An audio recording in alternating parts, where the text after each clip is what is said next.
Hey, it's Rolinda. You're here in the studio, and I've got Georgie out here helping me. Hey, Georgie.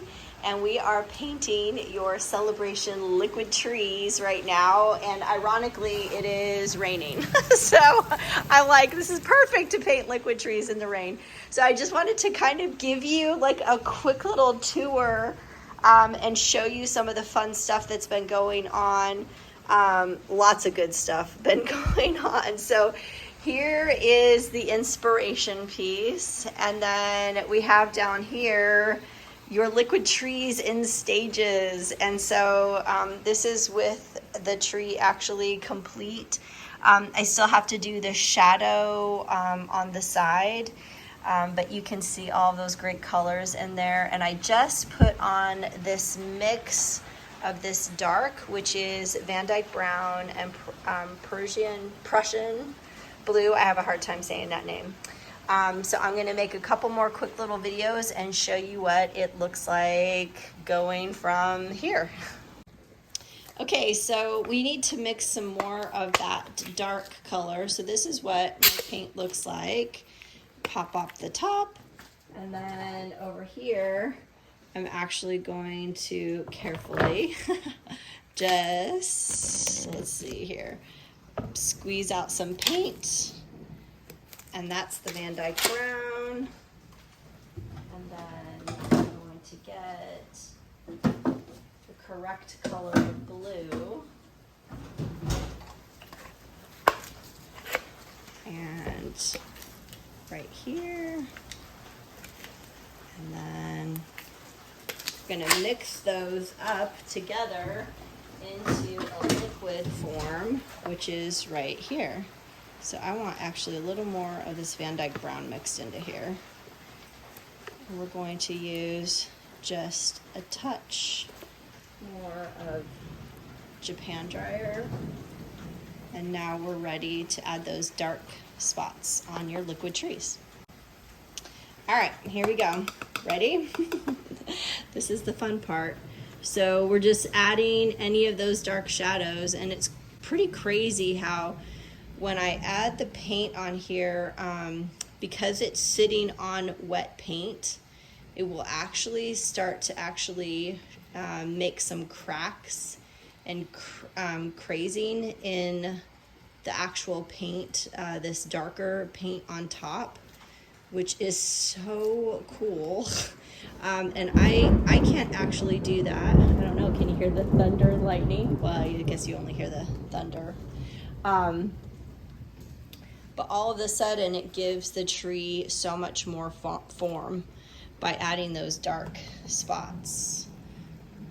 And then coming in, and then I'm going to show you up close what I was talking about with that cracking. It's so cool.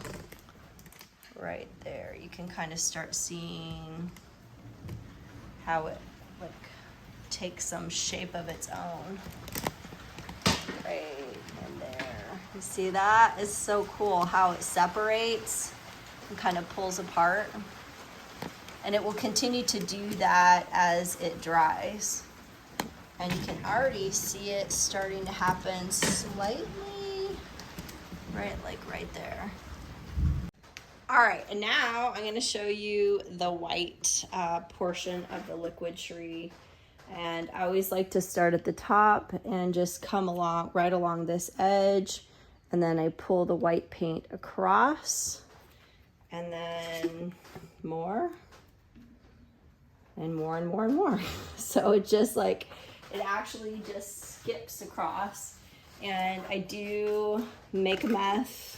And I also have to clean this is a palette knife that I'm working with right now. And when I actually skip over that paint, the goal is to merge those colors and let them kind of come together into that white. And you can see how it went from all this splotchy color into this amazing liquid tree.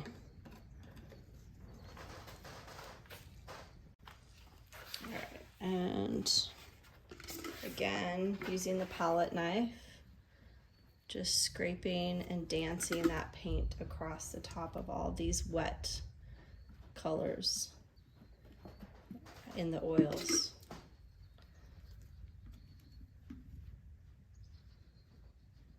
And it's a trick to just skim the top, because what we want to do is we want to leave some of that stuff underneath, but we also want to move and merge the colors just slightly.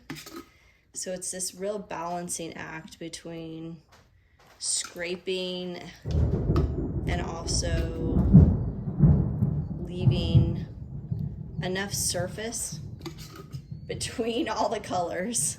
So just gently pulling that white over the top of all those colors.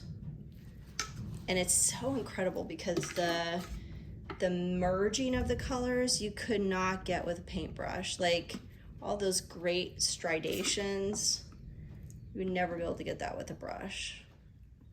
It's like magic with this palette knife. All right, we got them all painted. We're all set on that. The next stage will be doing the Waco Danish oil and doing the Van Dyke Brown shadow right on the edge to make them look 3D. So looking forward to doing that. And if you guys want, we could actually FaceTime or Zoom and you could watch that process. All right, see ya.